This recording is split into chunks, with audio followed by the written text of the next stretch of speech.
Alors, je vais vous expliquer la correction de l'exercice 6. On vous dit qu'on a un bécher dans lequel on place un fil de cuivre métallique, Cu solide, de masse 5 grammes.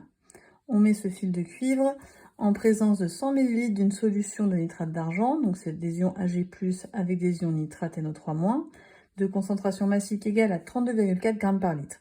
Donc les 100 ml de cette solution avec une telle concentration, ça nous apporte une quantité de matière en ion argent qui est égale à 3,010-2 mol. Donc comme toujours, si 3,010-2 mol, vous n'aimez pas cette écriture, ça revient à dire qu'on a 0,03 mol d'ion Ag+. On vous dit à la fin qu'on observe un dépôt d'argent métallique sur le cuivre et on vous donne l'équation qui modélise cette transformation chimique. Donc l'équation, c'est la suivante. 2Ag+, plus du cuivre solide, nous donne 2Ag solide, donc c'est le dépôt d'argent qu'on observe sur le cuivre, et des ions Cu2+.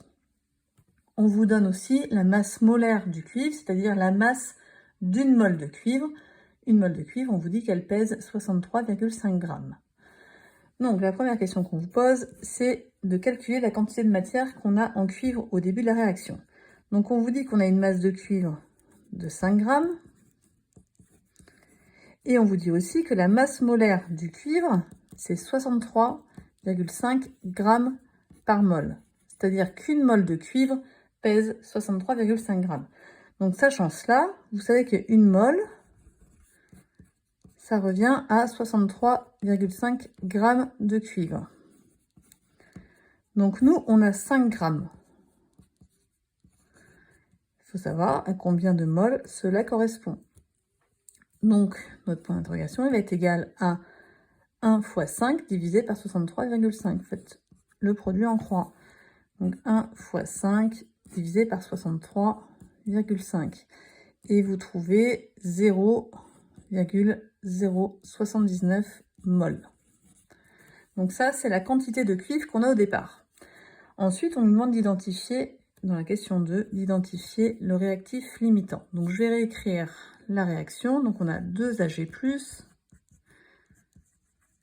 plus du cuivre solide, qui nous donne à la fin 2Ag solide, plus des ions cuivre Cu2+. Donc, on sait qu'au départ, on a 0,03 mol d'ion argent, et là, on vient de déterminer nos ions cuivre au départ, notre quantité de cuivre solide au départ, donc on avait 0,079 mol de cuivre. Et on nous demande qui est le réactif limitant, c'est-à-dire qui est le réactif qui va disparaître en premier au cours de notre réaction. Quand on regarde les coefficients de notre équation, on voit que pour faire réagir 2 mols d'Ag+, il nous faut simplement 1 mol de cuivre. Donc en gros, à chaque fois qu'on va faire réagir 2 ions Ag+, on va utiliser un atome de cuivre. Donc, si on veut faire, en fait, on utilise 2 fois plus d'ion argent que de cuivre, pardon. Donc, si je veux faire réagir mes 0,03 mol, donc je fais réagir mes 0,03 mol, donc à la fin, je n'en ai plus. Et le fait de faire disparaître mes 0,03 mol, on va utiliser 0,015 mol de cuivre, 2 fois moins. Donc j'en prends 0,030 si vous voulez, 0,030 divisé par 2, ça fait 0,015. Donc à la fin, je n'ai plus d'ion Ag+, et il me restera 0,079 moins 0,015, ça me fait 0,064 mol de cuivre. Donc à la fin, il nous reste du cuivre, et on n'a plus d'ion Ag+. Donc notre réactif limitant, ce sont les ions Ag+.